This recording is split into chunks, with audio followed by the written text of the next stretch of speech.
Nous allons maintenant nous intéresser à la création physique d'une base de données. Nous allons reprendre pour cela le premier exemple que nous avions utilisé et nous allons partir du modèle logique de données qui figure sur l'écran actuellement. Remarquez que nous avons toutes les informations pour créer la base, pour créer chacune des tables de la base, à savoir le nom de chaque colonne et le type que l'on va devoir attribuer à ces colonnes. Pour la création de la base, nous allons devoir utiliser le gestionnaire phpMyAdmin. Pour cela, cliquez sur le manager de WAMP en bas et sélectionnez phpMyAdmin. L'écran d'accueil vous propose de créer une base. Nous allons donc saisir le nom de notre base. Je vous propose de l'appeler catalogue. Et ensuite, nous devons renseigner la codification correspondante. Nous allons choisir donc l'UTF-8. Cliquez ensuite sur le bouton Créer. La base de données vient d'être créée, comme vous pouvez le voir. Elle apparaît sur la gauche. Un nouveau champ vous permet de créer cette fois les tables. Nous avons donc deux tables à créer. Nous allons commencer par la table Article. Et nous allons devoir préciser le nombre de champs de cette table article, à savoir 4. Et nous allons cliquer sur le bouton Exécuter pour accéder au formulaire de création. Dans ce formulaire, nous allons devoir saisir les différents noms des champs. Donc nous avons un premier champ qui s'appelle référence, qui sera la clé primaire de notre table. Un second qui s'appelle prix. Un troisième qui s'appelle description. Et enfin le dernier qui est la clé primaire qui liera cette table avec l'autre table famille qui s'appelle famille ID. Nous allons sélectionner maintenant le type pour chacun des champs. Commençons donc par les références. La référence donc étant la clé primaire. C'est une clé primaire qui sera imposée donc par la référence de chaque produit. Nous allons donc utiliser du varchar et nous avons défini une référence avec 20 caractères maximum. Nous allons indiquer 20 dans le champ taille. Ensuite, nous avons le prix. Pour le prix, nous allons opter pour un champ de type décimal et nous allons donc devoir renseigner dans le champ taille et valeur les caractéristiques de ce champ décimal, à savoir 4 chiffres pour les entiers et 2 pour les décimaux. Ensuite, nous avons la description. Pour la description, nous allons choisir un type varchar que nous limiterons donc à 100 caractères. Et enfin, en ce qui concerne la clé étrangère famille ID, nous allons prendre donc un type tiny-int qui est le plus petit des entiers et nous n'avons pas besoin d'indiquer pour ce type d'informations complémentaires dans la colonne taille et valeur. Déplaçons-nous maintenant sur la droite. Nous avons ici dans la colonne index la possibilité d'indiquer que le champ référent fera office de clé primaire. Nous allons donc valider la clé primaire. Je rappelle que toutes les tables doivent avoir obligatoirement donc au moins une clé primaire. Ensuite, cette case sert à indiquer lorsque la clé primaire est auto-incrémentée, ce qui est souvent le cas. Ce n'est pas le cas de cette table. Nous verrons par contre que pour la taille famille, nous allons l'auto-incrémenter. Donc il ne faut pas la cocher ici puisque ce seront des références imposées. Cette colonne ici permet d'indiquer si un champ est facultatif. Donc dans ce cas-là, il faut cocher la case en rapport avec le champ. La colonne attribut permet ici d'indiquer si l'information est enregistrée en signé ou en non signé. Nous verrons par la suite, c'est intéressant de valider le non signé, puisque nous doublons en fin de compte le nombre de combinaisons possibles. Par défaut, sachez que toutes les informations numériques sont enregistrées en signé. Nous avons ensuite cette colonne qui permet d'indiquer la codification employée. Comme nous l'avons déjà défini en UTF-8 lors de la création de la base, il est inutile de le rappeler maintenant. Et enfin, cette dernière colonne, défaut, permet de préciser une valeur par défaut dans le cas où il n'y aurait pas d'information pour un champ. Pour vous illustrer un peu l'utilisation de cette colonne, si vous deviez par la suite enregistrer des noms d'images et que pour l'enregistrement en question, vous n'aviez pas de nom indiqué, d'image en l'occurrence, il est judicieux dans ce cas-là d'utiliser une image qu'on pourrait appeler défaut.jpeg et de la renseigner ici, de sorte à ce qu'une petite image indiquant image en attente, photo en attente, apparaisse à la place. Voilà, nous allons maintenant valider la création de cette table. Toutes les informations ont été renseignées. Nous pouvons donc cliquer sur le bouton sauvegarder. Nous voyons ici un récapitulatif de la structure de la table qui vient d'être créée. Remarquez en bas que la clé primaire correspond bien à la référence. Nous pouvons éventuellement modifier le paramétrage d'un champ en cliquant sur le bouton modifier. Nous allons illustrer d'ailleurs ce cas en modifiant le prix. Je clique sur modifier. Je vais par exemple augmenter le nombre de chiffres des entiers et mettre 5 à la place. Je valide. Et voyez donc que cette information a bien été changée au niveau du type du prix. Nous allons maintenant nous intéresser à la création de la seconde table. Pour cela, nous allons revenir sur l'écran d'accueil de PHPMyAdmin. Pour revenir sur l'écran d'accueil de PHPMyAdmin, je vous invite à cliquer sur le nom de la base, à savoir ici catalogue. Notez bien cette démarche, car si par la suite vous êtes perdu dans les nombreux écrans de PHPMyAdmin, ce moyen vous permet de revenir donc sur cet écran d'accueil qui permet d'accéder à toutes les fonctionnalités de PHPMyAdmin. Nous avons donc en l'occurrence la possibilité ici de saisir le nom de la nouvelle table. Nous allons donc saisir famille et lui indiquer que cette table famille comporte 2 champs et cliquer ensuite sur le bouton exécuter. Nous arrivons maintenant sur un formulaire. Remarquez au passage que ce formulaire est disposé différemment par rapport à la table article.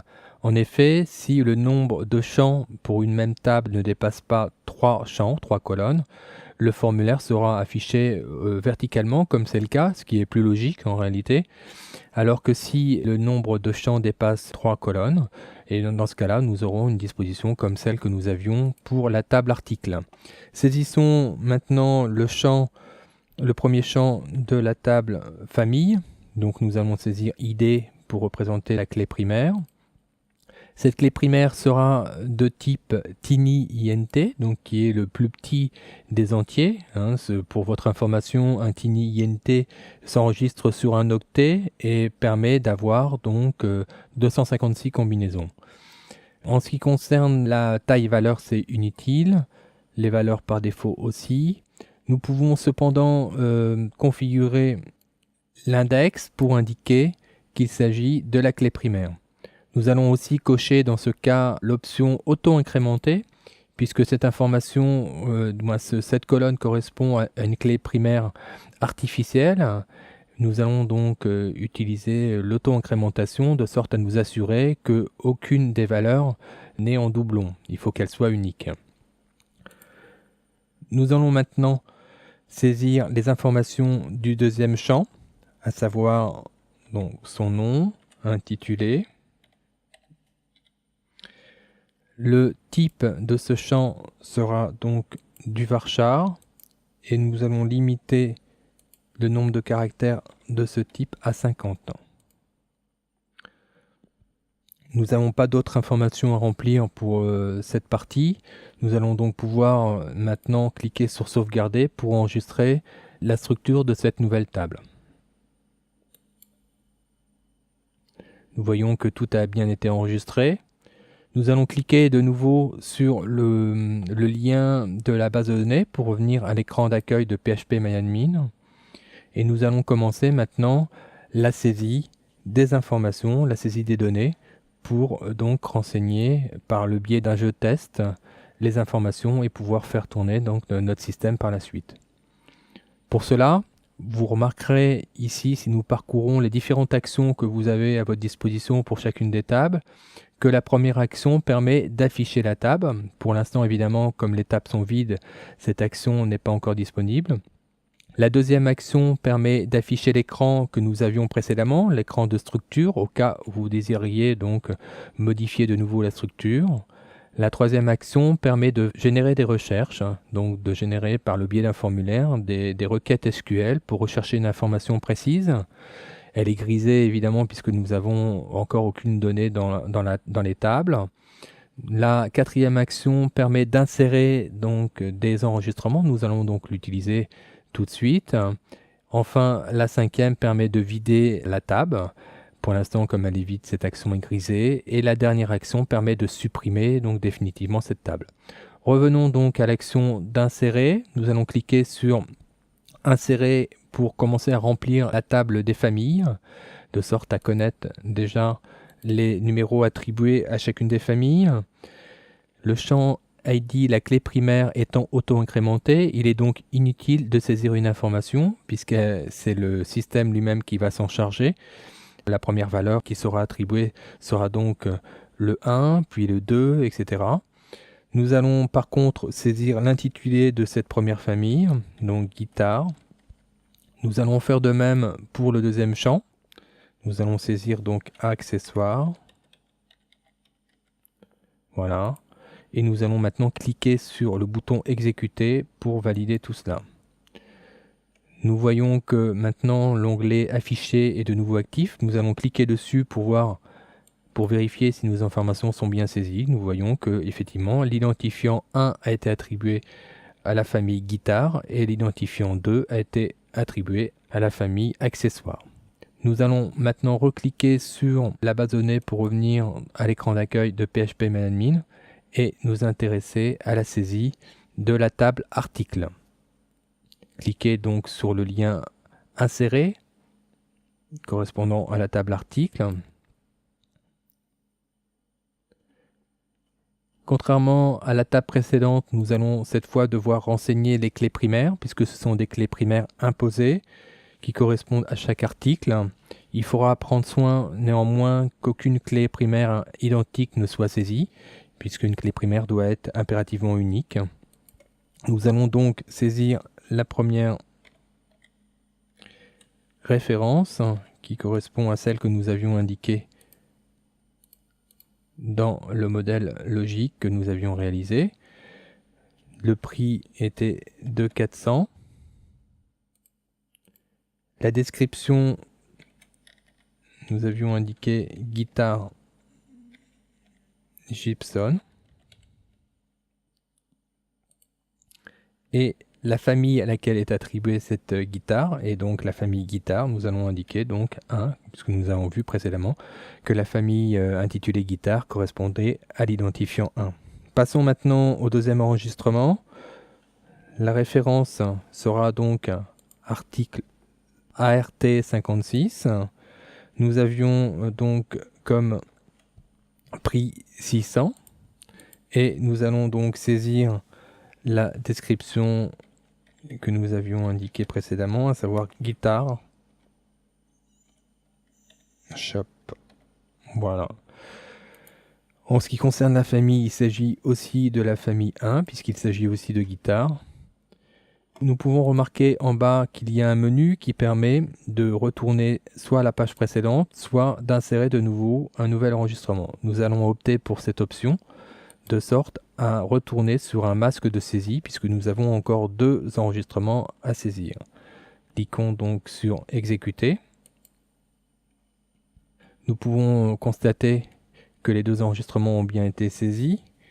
Nous allons saisir maintenant donc le 3e article.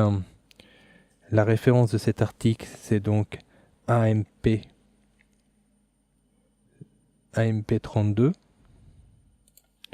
Le prix que nous allons affecter à cet article sera donc de 800 €. Nous allons lui attribuer la description que nous avions définie précédemment, c'est-à-dire ampli de guitare. Cet article fait donc partie de la famille des accessoires. Nous allons donc lui attribuer l'identifiant 2. Passons maintenant au dernier article. Donc nous avons MIC 86 pour la référence. Le prix était de 200. La description, c'était donc un micro, guitare, et la famille était aussi la famille 2. Nous allons en bas modifier l'option de sorte à retourner à la page précédente puisque nous en avons fini maintenant avec les saisies et nous allons maintenant cliquer sur exécuter pour enregistrer ces deux derniers articles. L'enregistrement a été correctement effectué. Nous allons maintenant cliquer sur le nom de la base de données pour revenir à l'écran d'accueil principal. Nous pouvons vérifier que les 4 articles ont été correctement saisis en cliquant sur le bouton afficher de la table articles. Nous pouvons constater que tout est correct, les prix sont corrects, les références aussi, il n'y a pas de redondance dans les références, les descriptions sont bonnes et les attributions au niveau des familles sont correctes aussi. Le jeu de test est désormais complet. Nous allons maintenant pouvoir faire une copie de ce jeu de test. Pour cela, cliquez sur le nom de la base pour revenir à l'écran d'accueil. Maintenant, cliquez sur l'onglet Exporter en haut de l'écran. Nous allons ainsi pouvoir générer un fichier .sql qui nous permettra de restaurer la base en cas d'erreur. Les options par défaut sont toutes correctes. Je vous invite simplement à cocher l'option Drop Table de sorte à supprimer automatiquement les tables existantes en cas de restauration. Ça vous évitera de le faire manuellement. Cochez aussi l'option du bas, transmettre, de sorte à générer un fichier .sql que vous pourrez stocker donc sur votre ordinateur. Vous avez éventuellement la possibilité de commenter ce fichier ici, sachant que les informations indiquées par défaut correspondent au nom de la base. Donc en l'occurrence, pour nous, ce sera catalogue. Donc nous pouvons marquer par exemple la date du jour. Nous sommes le 19/06/09 par exemple. Et nous allons maintenant cliquer sur exécuter pour générer ce fichier. Le fichier donc est généré. Nous allons l'enregistrer sur notre disque. Le fichier doit être maintenant enregistré sur votre bureau. Nous voyons donc le fichier qui a été généré. Je vous propose maintenant de l'ouvrir avec notre éditeur, de sorte à voir son contenu. Comme nous pouvons le constater, ce fichier contient donc toutes les instructions SQL qui permettront par la suite de restaurer donc notre base complète. Nous allons revenir maintenant sur notre gestionnaire phpMyAdmin et pour s'assurer que le fichier de restauration fonctionne bien, je vous propose de supprimer l'une des tables. Nous allons par exemple supprimer la table article. Voilà, la table article est supprimée. Et je vous propose maintenant d'importer de nouveau notre sauvegarde. Nous allons la chercher donc sur notre bureau. Le fichier se trouve ici. Nous allons l'exécuter. Et vous voyez donc après la restauration, nous avons donc retrouvé la structure de nos deux tables comme nous l'avions précédemment.